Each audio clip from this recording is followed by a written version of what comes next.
Ever feel like you're just wired a little differently? Like you genuinely prefer a quiet night with your own thoughts over some big, loud social thing? Well, you're not alone in wanting to be alone. So, in this explainer, we're going to dive into the fascinating psychology behind why some of us don't just tolerate solitude, we actually thrive in it. In a world that rewards constant socializing, preferring solitude is seen as a weakness. But psychology says it's actually a sign of a mind that recharges through ideas, not small talk. Wow. I mean, does that hit home for you? It's such a powerful idea, and it totally flips the common narrative on its head, right? And let's be real for a second.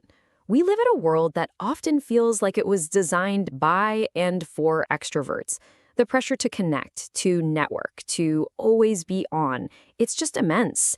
And if you don't really fit into that mold, it's easy to feel like you're missing some fundamental piece of the puzzle. Which, of course, leads to this question. It's one that a lot of people who enjoy their own company have probably asked themselves at some point. Is there something wrong with me, you know? It's that little seed of doubt that can creep in when you're constantly being told that being social is the only key to being happy. So let's completely reframe this whole thing. What if this preference isn't some kind of social failing? What if it's not a flaw at all, but a core feature of your mind's unique architecture?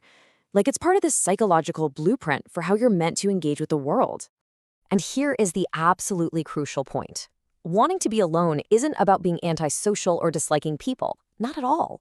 It's all about how your brain is literally wired for stimulation. To really get this, let's unpack two key psychological concepts that explain this wiring perfectly. Okay, first up, let's talk about thriving in the quiet. I want you to think of it like you have a mental volume knob for the world around you. For some people, that knob is just naturally set to a much more sensitive level. So, in psychology, this is called a low arousal preference.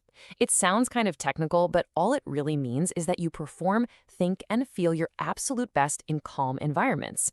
And get this, research suggests this might actually be biological.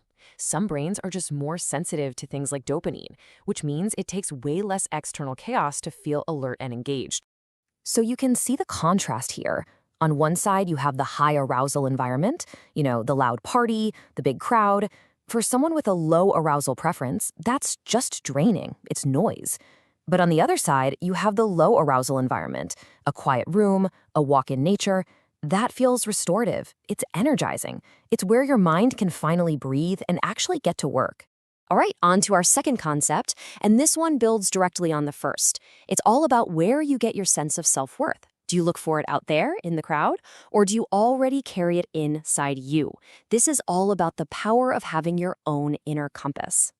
The psychological term for this is an internal locus of evaluation. It just means you judge yourself and what you do based on your own internal standards and values. It's like you have your own personal scorecard. You don't need to borrow one from everybody else around you to figure out how you're doing.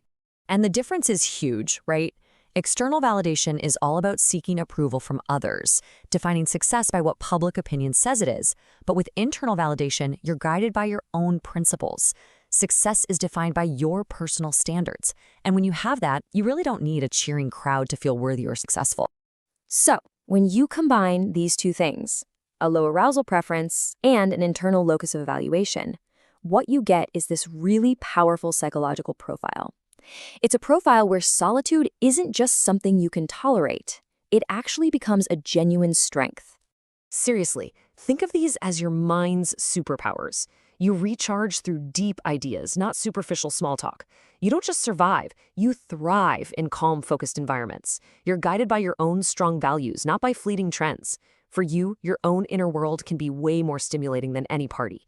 And most importantly, your self-worth isn't up for a popular vote. It's yours. And look, this isn't about building walls and keeping people out. Not at all. It's about building a life that honors the way you're actually wired.